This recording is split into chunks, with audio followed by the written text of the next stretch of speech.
माध्यमांवर पोस्ट केली आणि केंद्रीय सहकार मंत्री अमित शहांना एक पत्र दिलेलं आहे. तुम्ही असं मराठी भाषेतलं पत्र तुम्ही म्हणताय की नागरी बँकांवर त्यांचं खातं हे कब्जा मिळवू पाहत आहे. महाराष्ट्रातल्या नागरी बँकांवर त्यांचं खातं कब्जा मिळवू पाहते आणि हे अन्यायग्रस्त आहे. 8 ऑगस्ट रोजी अमित शहा हे मुंबईत आले. ते पार्लमेंटला आले नाहीत. आम्ही पार्लमेंटला होतो, त्यांची वाट पाहतो. पार्लमेंटला आले नाहीत. ते मुंबईत आले आणि त्यांनी फोर्टच्या शारदा सदन इमारतीतील दुसऱ्या मजल्यावर एका कंपनीचं उद्घाटन केलं. National urban cooperative finance development corporation NUCFDC. आणि ही जी कंपनी आहे ही यापुढे ज्या अर्बन बँका आहेत, ज्याला नागरी बँका म्हणतो, नागरी सहकारी बँका, त्याची अंब्रेला ऑर्गनायझेशन म्हणजे प्रमुख म्हणून काम करणार असल्याची त्यांनी घोषणा केली. याचा सगळ्यात मोठा फटका महाराष्ट्रातील शेकडो कोऑपरेटिव्ह क्षेत्रातील अर्बन बँकांना बसणार आहे. आणि महाराष्ट्रातल्या बँका ताब्यात घ्याव्यात, आपल्या नियंत्रणाखाली याव्यात किंवा बंद पडाव्यात, यासाठी त्यांनी national cooperative development corporation amendment bill 2026 पार्लमेंटला आणलं. दुसऱ्या दिवशी लगेच 9 ऑगस्टला मंजूर करून घेतलं. आश्चर्य असं आहे, जे गृहस्थ सहकार मंत्री 8 ऑगस्टला या national urban cooperative finance development corporation या कंपनीच्या उद्घाटनाला येतात, जी नागरी सहकारी बँकांची अर्बन अंब्रेला ऑर्गनायझेशन आहे, पण ते बिल मंजूर होत असताना ते संसदेमध्ये आले नाही, ताबा घेतला. मुळात हा इतका मोठा निर्णय घेताना महाराष्ट्र हे सहकार चळवळीतलं अग्रगण्य राज्य आहे. सहकार चळवळीची मुहूर्तमेढ ही महाराष्ट्रातून झाली आहे. महाराष्ट्रातल्या बँकिंग क्षेत्रातल्या, सहकारी बँकिंग क्षेत्रातल्या कोणाशीही मतं त्यांनी समजून घेतली नाहीत की या सगळ्याचा महाराष्ट्राच्या अर्बन कोऑपरेटिव्ह बँकांवरती काय परिणाम होईल. मुळात ही जी बँक आहे, ही कंपनी आहे, ही नॉन फायनान्स म्हणजे ज्याला आपण हे म्हणतो नॉन बँकिंग फिनान्शियल कंपनी आहे. ज्या कंपनीला अंब्रेला ऑर्गनायझेशन केलं आहे त्यांचा बँकिंग आणि सहकारी खात्याशी काही संबंध नाही आहे. तरीही महाराष्ट्रातल्या नागरी बँकांचं नेतृत्व अमित शहा यांनी त्यांनी स्थापन केलेल्या एका बँकेकडे दिलेलं आहे. आणि ही जी प्रॉपर्टी आहे शारदा सदनची, ही जी प्रॉपर्टी आहे, ही प्रॉपर्टी तिथे ऑलरेडी एक ऑफिस आहे आणि ते ऑफिससुद्धा आमच्या महाराष्ट्रातल्या नागरी सहकारी बँकेसंदर्भातलं आहे. आणि या बँकेला अनेक बँकांकडून येणं आहे. त्याच्यामधली एक महत्त्वाची बँक गुजरातमधली Madhavpura cooperative bank. Madhavpura cooperative bank ही बँक घोटाळे आणि भ्रष्टाचाराबद्दल अलीकडच्या काळामध्ये बदनाम झालेली आहे. आणि त्या बँकेचं कर्ज किंवा त्या बँकेचे घोटाळे अंधारात ढकलण्यासाठी किंवा नष्ट करण्यासाठी त्यांनी हा सगळा घाट घातलेला आहे. ती बँकसुद्धा त्याच्यामध्ये विलीन केली. त्या बँकेला नेतृत्व दिलेलं आहे त्यांनी. आता ज्या अनेक बँका आहेत नागरी सहकारी बँका, त्यांची येणी बाकी आहे. कर्जाचे असतील, काही लिक्विडेशनचे असतील. त्याचं आता काय होणार, त्यांच्या प्रॉपर्ट्यांचं काय होणार. या सगळ्या प्रॉपर्ट्या अमित शहानी नवीन केलेल्या या कंपनीशी जोडल्या गेल्या. आणि आपल्या महाराष्ट्रातल्या अर्बन कोऑपरेटिव्ह बँका ज्या आहेत, त्यानंतर जी अपेक्स बँक आहे, या सगळ्यांचं अस्तित्व अमित शहानी नष्ट करून महाराष्ट्रातील नागरी सहकारी बँकेची चळवळ, कोऑपरेटिव्ह बँकेची चळवळ आणि अस्तित्व जवळजवळ संपवलेलं आहे. आणि अमित शहा त्या बँकेचे किंवा त्या संघटनेचे बादशाह झालेले आहेत. या संदर्भात महाराष्ट्राचे मुख्यमंत्री तिकडे होते, महाराष्ट्राचे उपमुख्यमंत्री तिकडे होते. त्यांना हा विषय कळून यायचा आश्चर्य वाटतं. राज्याचे सहकार मंत्री, सहकार क्षेत्रातले लोक या महाराष्ट्रामध्ये नागरी सहकारी बँकांच्या अस्तित्वावर अशा प्रकारे संकट येत असताना ते काय करत होते आणि त्यांनी एवढी मोठी आपल्या राज्याची संपत्ती ही अमित शहाना सहज का गिळू दिली, हे फार मोठं रहस्य आहे. किंबहुना अमित शहा जाता जाता मोठा हात मारण्याचा प्रयत्न करत आहेत. मला असं वाटतं की महाराष्ट्रासाठी मी अमित शहाना पत्र लिहिलं आहे की तुम्ही महाराष्ट्रातील सहकार चळवळ आणि सहकारी बँकांचे जाळे मोडून काढण्याचं कारस्थान रचलेलं आहे. हे आपल्या ताज्या कृतीवरून स्पष्ट दिसते. आणि हा जो भ्रष्टाचार त्यांनी केला ही एक प्रकारची मनमानी आहे. महाराष्ट्राला पूर्णपणे कंगाल करायचं. सहकार क्षेत्र आणि सहकार चळवळी महाराष्ट्राची ओळख आहे. महाराष्ट्राचे साखर कारखानदार त्यांनी आपल्या पक्षात घेतले जबरदस्तीनं. अनेक कारखाने बंद पाडण्याचा प्रयत्न केला. मर्जीतल्याच बँकांना निधी दिला जातो चालवण्यासाठी. जे त्यांच्याबरोबर नाहीत त्यांना नोटिसा पाठवल्या जातात. आता जी सहकारी बँकांचं अस्तित्व आहे नागरी बँकांचं, त्या एकत्र करून त्याचाही घास अजगराप्रमाणे गिळला जातो आहे. मग महाराष्ट्रानं करायचं काय? महाराष्ट्रानं गुजरातच्या दारामध्ये भीक मागायला उभं राहायचं का? अमित शहाच्या दारात कटोरा घेऊन उभं राहायचं? हा गंभीर विषय जर राज्याच्या मुख्यमंत्र्यांना कळत नसेल आणि ह्या निर्णयाचं ते आणि त्यांचे उपमुख्यमंत्री बिंडो झांजा वाजवून स्वागत करत असतील तर बाळासाहेब ठाकरेंचा कोणता विचार तुम्ही पुढे घेऊन चाललेला आहात मिस्टर मिंधे ते सांगा ना. ज्या पद्धतीनं तुम्ही अमित शहाचे बूट चाटताय महाराष्ट्र विरोधी निर्णयासाठी, ही गोष्ट गंभीर आहे या राज्यासाठी. हा विषय लोकांपर्यंत पोचावा म्हणून मी त्यांना मराठीमध्ये पत्र लिहिलं. इंग्लिशमध्ये त्यांना पाठवतो पुराव्यासह की कसं कसं नुकसान होतं आहे महाराष्ट्राचं. हजारो लोक यात काम करत आहेत. अनेकांची रोजीरोटी या चळवळीवरती अवलंबून आहे. आमचे अनेक या क्षेत्रातले कार्यकर्ते उत्तम काम करत आहेत नागरी सहकारी बँकांच्या संदर्भात. पण अमित शहानी ही सगळी चळवळ एका नॉन फिनान्शियल नॉन बँकिंग संस्थेकडे, non banking financial company NBFC बरं का, ज्याचा सहकार क्षेत्राशी कोणताही संबंध नाही, अशा एका कंपनीच्या घशात घालून ते दिल्लीला गेले आणि महाराष्ट्राचे मुख्यमंत्री आणि डेप्युटी CM हे तिथे त्यांच्या कार्यक्रमाला टाळ्या वाजवत बसले. वा वा किती महान निर्णय, वा वा किती महान निर्णय. पण हा महाराष्ट्राच्या सहकार चळवळीचा, बँकिंग चळवळीचा धनंजयराव गाडगीळ वगैरे लोकांनी जे सुरू केलं काम, त्यांचं अस्तित्व संपवणारा हा निर्णय आहे. पण ज्यांनी हा निर्णय घेतला म्हणजे अमित शहा त्या खात्याचे सहकार मंत्री आहेत, त्यांनाच तुम्ही उद्देशून पत्र लिहितात. हो. तर तुम्ही या प्रकरणी न्यायाची अपेक्षा नाही बघा, माझं काम आहे. किंवा राष्ट्रपतींच्या निदर्शनाचा प्रकार आणला नाही, अमित शहाना असं वाटतं की मांजर डोळे मिटून दूध पिते आणि त्यांनी केलेला हा प्रकार महाराष्ट्रावर अन्यायाच्या कोणाच्या लक्षात आला नाही. त्याने हा जो प्रकार केला आहे महाराष्ट्रावर अन्याय करण्याचा, त्यांना असं वाटलं की हा गुन्हा पचला आणि त्याच्यामुळे ते तोंडाला लागलेलं रक्त, ओठाला लागलेलं रक्त चाटत परत दिल्लीत गेले. पण हा पचलेला नाही. या क्षेत्रातले 100वर प्रमुख लोक मला आतापर्यंत भेटले आणि त्याने सांगितलं ही अत्यंत गंभीर गोष्ट आहे महाराष्ट्रातल्या अर्बन कोऑपरेटिव्ह बँकांसाठी. आणि त्यानंतर मी याच्यात थोडा अभ्यास केला. हे माझं क्षेत्र जरी नसलं तरी हा महाराष्ट्रावर अन्याय आहे हे जेव्हा मला पटलं तेव्हा मी त्यांना एक पत्र लिहिलं आहे. आता मी दिल्लीत जाईन. हे जे बिल मंजूर झालं आहे त्याच्यावर थोडा माझा अभ्यास सुरू आहे की किती राज्यांना अशा प्रकारचा फटका बसला आहे. सर्व काही गुजरातच्या घशात घालण्याचा हा प्रकार. माधवपुरा बँकेचा इतिहास तुम्ही समजून घ्या.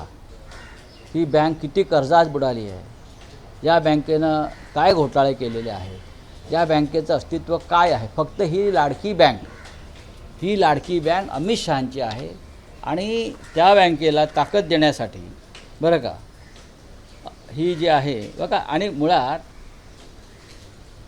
ज्या शारदा सदनमधला बँकेचा ताबा घेतला ॲपेक्स बँक महाराष्ट्रातली, त्याच बँकेलाच माधवपुरा बँकेकडून कोट्यवधी रुपये येणार.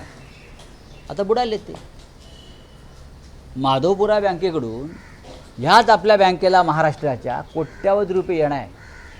हे असे प्रकार चिंदी चोरीचे म्हणा, महाराष्ट्रातून लूटमारीचे म्हणा सातत्याने सुरू आहेत. आणि या लूटमारीच्या कार्यक्रमाला राज्याचे मुख्यमंत्री उपस्थित असतात, राज्याचे उपमुख्यमंत्री उपस्थित असतात आणि उपमुख्यमंत्री म्हणतात आम्ही बाळासाहेब ठाकरेंचा विचार पुढे नेत आहोत, महाराष्ट्र लुटण्याचा विचार आणि त्या लुटीला पाठिंबा देण्याचा विचार. काय कळतं का या राज्याचं उपमुख्यमंत्र्यांना हा विषय काय आहे तो? आणि सीएमला तरी कळतो का की इथे येऊन तुमच्या समोर अमित शहानी महाराष्ट्राचा किती मोठा नुकसान करून गेले आहेत महाराष्ट्राचं. राऊत साहेब, तुम्ही बाळासाहेबांच्या विचारांचा उल्लेख केला तर धनुष्यबाण चिन्ह गोठवणं म्हणजेच बाळासाहेबांचे विचार गोठवण्यासारखं आहे अशी टीका आता तुमच्या. आता बाळासाहेबांचा विचार काय एकनाथ शिंदे पुढे नेत आहे धनुष्यबाण घेऊन चोरलेला धनुष्यबाणाची चोरी केली. कोणी चोरी केली? 3 चोर आहेत. ऑर्गनाइज क्राईम आहे. यांना मकोका लागायला पाहिजे. अमित शहा, निवडणूक आयोग, राजेश कुमार आणि एकनाथ शिंदे हे ऑर्गनाइज क्राईम आहे. त्या तिघांनी मिळून दरोडा टाकला आणि धनुष्यबाणाची चोरी केली. आमचं असं म्हणणं आहे जेव्हा आपण चोराला पकडतो तेव्हा आधी मुद्देमाल जप्त करतो ना, तसं आमचं म्हणणं आहे मुद्देमाल जप्त करा मग बघू आम्ही.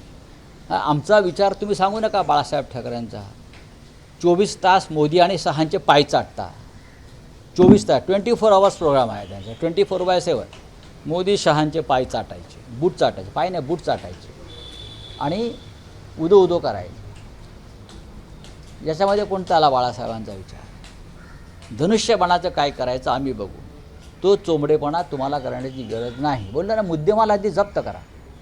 मुद्देमाल जप्त झाला चोरीचा की आम्ही पाहू. आणखी एक विषय होता की तुम्ही राष्ट्रपतींना प्रबोधनकारांचं देवळांचा धर्म आणि धर्माची देवळे हे पुस्तक भेट म्हणून पाठवलं. नाही, गरज आहे देशाला. विशेषतः ज्या संविधानिक पदावर बसलेल्या व्यक्ती आहेत राष्ट्रपतींसारख्या, त्यांना याची नितांत गरज आहे असं मला वाटलं. कोणी धार्मिक असण्याबद्दल प्रश्न नाही, पण राष्ट्रपती भवनामध्ये एक फोटो मी प्रसिद्ध केलेला आहे कालचा. कोणते? धीरेंद्र शास्त्री. देवेंद्र शास्त्री नाही, देवेंद्र शास्त्री महाराष्ट्रात आहेत, वर्षावर आहेत. ते देवेंद्र शास्त्री वेगळे आपले मुख्यमंत्री, हे धीरेंद्र शास्त्री बरं का. ते राष्ट्रपती भवनात जाऊन त्यांनी राष्ट्रीय प्रश्नांवर राष्ट्रपतींनी त्यांच्यावर चर्चा केली. त्याच्यावेळी मला असं वाटलं की राष्ट्रपतींना प्रबोधनकार ठाकरे यांचं एक पुस्तक पाठवावं. कोणतं? देवळातला धर्म आणि धर्माची देवळ. हे पुस्तक फार त्या दृष्टीनं महत्त्वाचं आहे. नरेंद्र मोदींनाही पाठवावं लागेल.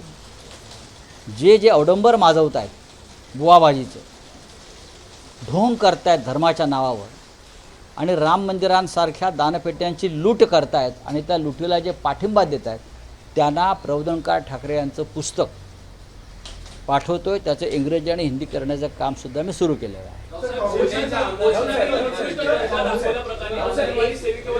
एक विषय आहे की मानहानी प्रकरणात नारायण राणे आणि संजय राऊत यांच्यात तडजोड शक्य आहे का? नाही, एक लक्षात घ्या की काल पत्रकार होते त्या कोर्ट रूममध्ये आणि माझं एक स्टेटमेंट सुरू होतं.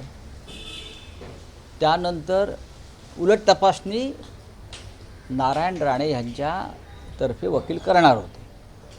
त्यासाठी माननीय न्यायमूर्तींनी सांगितलं की आजच आपण संपू, बराच त्याला वेळ झालेला आहे, तर तुम्ही जरा थांबा. तर मी थांबलो. न्यायालयाचा आदेश आहे.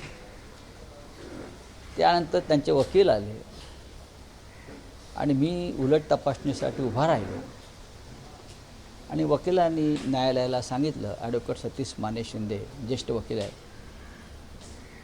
की आम्ही काही तडजोडीचा मसुदा तयार केलेला आहे आणि तडजोड व्हावी अशी आमची इच्छा आहे. तर न्यायालय अशा प्रकारचे प्रस्ताव स्वीकारतं. न्यायालय म्हटले, ज्यांनी हा खटला दाखल केला आहे ते तयार असतील तर तुम्ही न्यायालयासमोर या. या क्षणी माझ्याकडे तडजोडीचा कोणताही प्रस्ताव आलेला नाही. त्यांनी न्यायालयात सांगितलं, मी ठोस पुराव्यांसह नारायणराव राणे कसं खोटं बोलले आणि ते बदनामीकारक बोलले माझ्या बाबतीमध्ये हे सिद्ध केलेलं आहे. आता त्यांच्याकडे कोणताही बचाव नाही असं मला वाटतं आहे. पण त्यांचा प्रस्ताव काय आहे तो न्यायालयासमोर येईल, माझ्यासमोर नाही, तेव्हा पाहू. नारायण राणेंनी प्रस्ताव कोर्टापुढे दिला, तो तुम्ही वाचला, कारण तुम्ही कोर्टाकडे वेळ मागितली. तर संजय राऊत आणि नारायण राणे बघा की अशा वेळेला डिफॅमेशन केसमध्ये माफी आणि दिलगिरी हाच प्रस्ताव असतो. हे आपल्याला माहिती आहे का?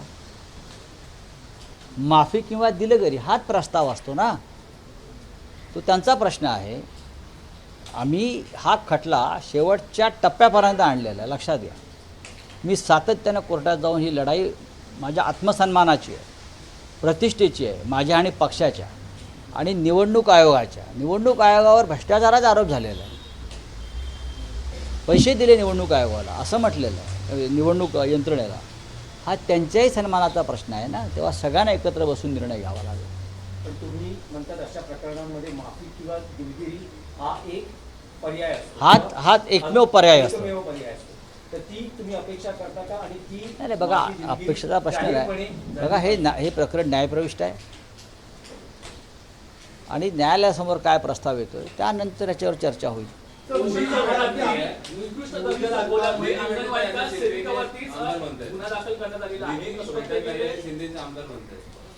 निधी भेटत नाही हे शिंदेचे आमदार कसं म्हणू शकतात? मग बाहेर पडा सरकारमधून, अजून एक फूट पाडा, फुटीत फूट, काय फुटीत फूट, आणि ती फूट पडणारच आहे सर्वोच्च न्यायालयाच्या निकालानंतर.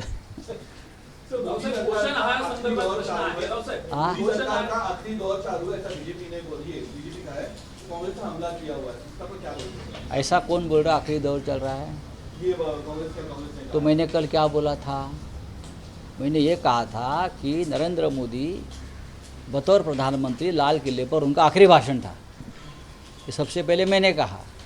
मैंने ये भी कहा कि बतौर प्रधानमंत्री 17 सितंबर को वो अपना आखिरी बर्थडे मनाएंगे प्रधानमंत्री, क्योंकि उनके बाद इस देश में जो घटनाएं घटने वाली है उसके बाद ना अमित शाह रहेंगे, ना नरेंद्र मोदी रहेंगे, ना बीजेपी के जो सब लफंगे लोग हैं, क्रिमिनल्स, पॉलिटिकल क्रिमिनल्स, हाँ, ऑर्गेनाइज क्राइम करने वाले, ना वो रहेंगे. तो कांग्रेस पार्टी की भी राय एकदम करेक्ट है. ये लोग नहीं रहेंगे. उनका आखिरी दौर शुरू हो गया है, आखिरी दौर.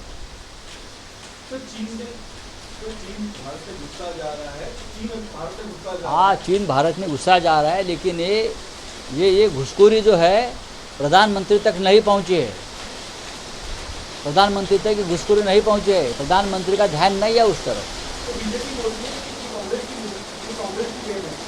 किसकी? तो पागल लोग हैं.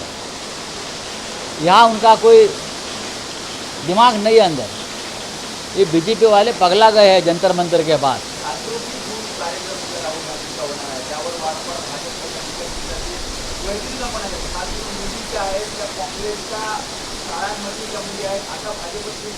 तुम्ही जमवा. आता तुमच्या मोदींच्या इव्हेंटला गर्दी होत नाही. ती राहुल गांधींना होते. ती पोटदुखी आहे. मग आतापर्यंत तुम्ही काय केलं? मोदींनी काय केलं? देवेंद्रजींनी काय केलं? तुम्ही काय केलं? आता हे सगळं तुमच्यावरती उलटतं आहे. त्याच्यामुळे तुमच्या पोटामध्ये मुरडा आला आहे, हां, किंवा मिरची गेली आहे नाजूक ठिकाणी. त्याच्यामुळे तडा तडा तडा तडा उड्या मारत आहे.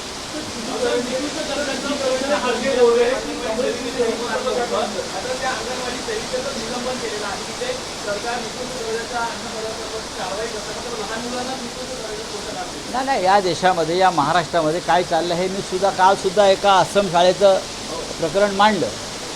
जे तुम्ही म्हणताय ते प्रकरण माझ्यासमोर आलेलं आहे. उद्यापर्यंत त्याचा निकाल लावणार आहे मी. हां, चला, थँक्यू. हां, कौन सा शुद्धिकरण? नहीं मुझे मालूम.